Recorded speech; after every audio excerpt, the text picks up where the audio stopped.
بسم اللہ الرحمن الرحیم۔ فرض کیجئے آپ کسی تقریب میں اور پروگرام میں شریک ہیں۔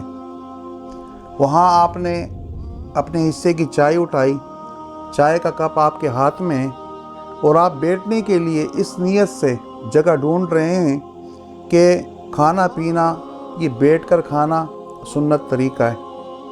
اتنے میں بھیڑ اور رش کی وجہ سے کوئی بندہ تیزی سے گزرتا ہے اور اس کی وجہ سے آپ کو دھکا لگتا ہے، اور دھکے کے نتیجے میں آپ کے ہاتھ میں جو کپ موجود ہوتا ہے اس میں جو چائے ہوتی ہے وہ چائے چھلک پڑتی ہے اور گر جاتی ہے۔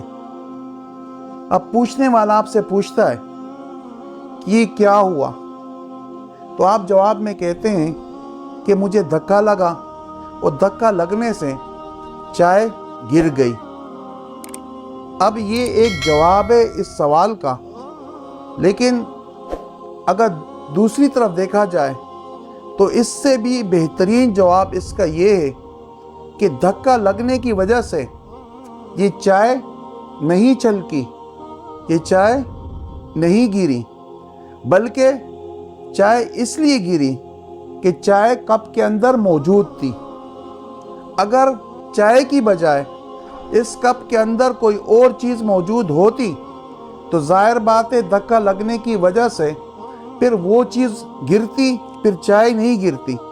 مثال کے طور پر اس کپ میں اگر کافی موجود ہوتی تو دھکا لگنے کے نتیجے میں پھر کافی گرتی، پھر چائے نہیں گرتی۔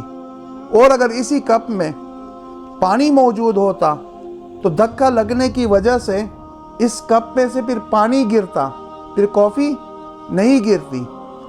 اس سے یہ بات ثابت ہو گئی کہ دھکا لگنے کی وجہ سے کپ میں سے وہی چیز گرے گی جو کپ کے اندر پہلے سے موجود ہے۔ اسی طرح ہم دنیا کی زندگی میں دیکھتے ہیں کہ دنیا کی زندگی میں، دنیا کی بھیڑ میں ہمیں لوگوں کے مختلف رویوں سے دھکے لگتے ہیں۔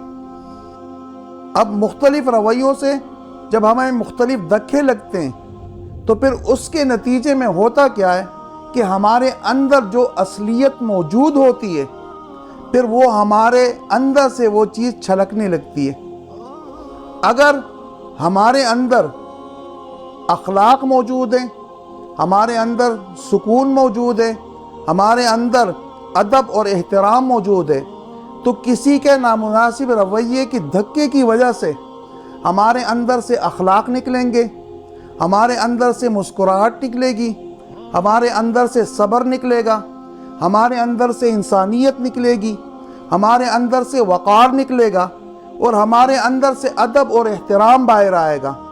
لیکن اگر خدا نخواستہ ہماری تربیت میں کچھ کمی رہ گئی ہے اور صحیح نشو و نما، صحیح تربیت ہماری بچپن میں نہیں ہوئی ہے، تو پھر دنیا کی زندگی میں کسی رویے کی دھکا لگنے کی وجہ سے جو ہمارے اندر بد اخلاقی موجود ہے، جو ہمارے اندر تکبر اور حسد اور بغض موجود ہے، تو پھر دھکا لگنے کی وجہ سے جو ہمارے اندر جو موجود چیزیں ہیں وہ باہر آئیں گی۔ کبھی ہم گالم گلوچ پہ آ جائیں گے، دوسرے کو برا بلا اور نیچا دکھانا شروع کر دیں گے، حسد اور بغض کا شکار ہو جائیں گے، دوسرے کو نیچے دکھائیں گے، اپنے آپ کی برتری ظاہر کریں گے۔ یہ کیوں کریں گے؟ کہ یہ ساری چیزیں ہمارے اندر پہلے سے موجود ہیں۔ تو یہ ہمارے لیے ایک آئینہ ہے کہ دنیا کی زندگی میں جب ہمیں کوئی دھکا لگتا ہے، نامناسب رویہ لگتا ہے، تو یہ ہمارے لیے ایک آئینہ ہے کہ ہمارے اندر کون سی چیزیں موجود ہے۔ اگر اچھی چیزیں موجود ہے تو اچھی چیزیں باہر آئیں گی، اور اگر گندی چیزیں اور نامناسب چیزیں اور بری چیزیں اندر موجود ہے تو جواب کے اندر وہ بری چیزیں باہر آئے گی۔ ہمیں اس بات کی ضرورت ہے کہ ہم اپنے اندر کو، جیسے ہم ظاہر کا پاکی کا خیال رکھتے ہیں، ہم اپنی باطن کا اور اندرونی دل کا اور اپنے اندرونی کیفیات کا بھی خیال رکھیں۔ اللہ تعالیٰ سے دعا ہے کہ اللہ رب العزت ہمارے ظاہر کو بھی اور ہمارے باطن کو بھی پاک فرمائے۔ وما علینا الا البلاغ المبین۔